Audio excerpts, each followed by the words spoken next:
Arkadaşlar şimdi sizlere vergi uzmanı Ozan Bingöl'ün vergiyedair.com sitesinde yer alan bir makalesini aktarmak istiyorum. Böyle bir enflasyonu Türkiye daha önce hiç yaşamadı. Neden mi?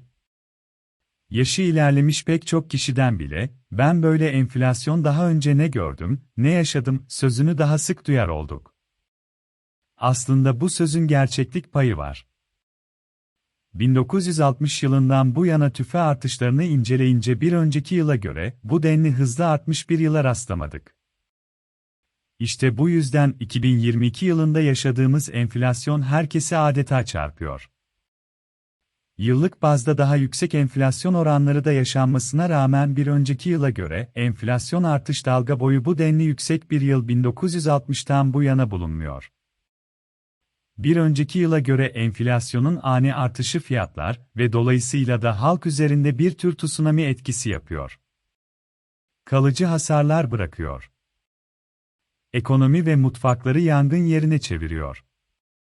Çünkü kademeli artışta gelir artışının harcama artışına yakın satılma süreci daha sağlıklı işliyor idi. Hızlı artışta dar gelirli, bordro mahkumu her gün zararda. Alım gücü günlük olarak düşüş gösteriyor. Aşağıdaki grafik neyi kastettiğimizi daha iyi anlatmaktadır. Yukarıdaki grafikte görüldüğü üzere tüfe yıllık bazda nadiren %80'in üzerine çıkmıştır. Ancak bu çıkışlar, yıllar itibariyle 2022 yılında yaşadığımızdan farklı olarak kademeli bir şekilde gerçekleşmiştir. Örneğin daha önce en yüksek dalga boyuna 1994 yılında şahit olmuş idik. O dönemde 1993 yılına göre enflasyon değişimi 39,12 puan olmuş idi. İçinde yaşadığımız yılda ise dalga boyu 60 puanı geçmiş durumda. İşte vatandaşı çarpan enflasyon oranlardaki ani ve hızlı sıçrama. Ani sıcaklık artışının çarpması gibi elinde sermayesi, gayrimenkulü, doları, başka bir deyişle sıcaktan korunacak aletleri olmayanlar daha yüksek oranda çarpılıyorlar bu ani artıştan. Enflasyon dalga boyundaki daha önce şahit olunmamış derecedeki yüksek artış, yeniden değerleme oranı yoluyla yüksek enflasyonu sonraki yıla taşıma potansiyeline sahip. Enflasyonun kısa sürede bu denli hızlı artışı sonucu, bu yıl yeniden değerleme oranı da tarihi rekor seviyelere ulaşacak.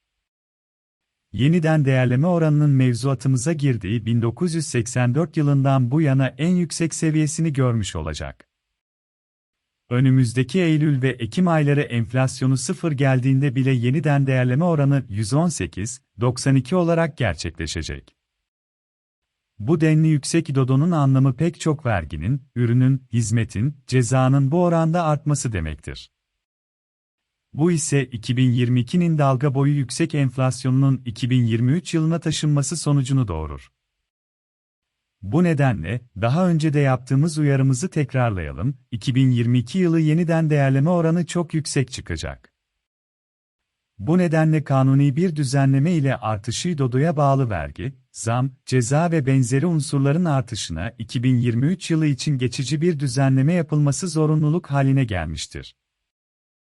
Temmuz ayında memur maaş ve asgari ücret artışı öncesinde vergi dilim güncellemesi yapılması gereğini defalarca dile getirdiğimiz gibi yeniden değerleme oranında herhangi bir geçici düzenleme yapılmaz ise, pek çok sıkıntının ortaya çıkacağı hususunu dile getirip, duyan kulaklara seslenelim.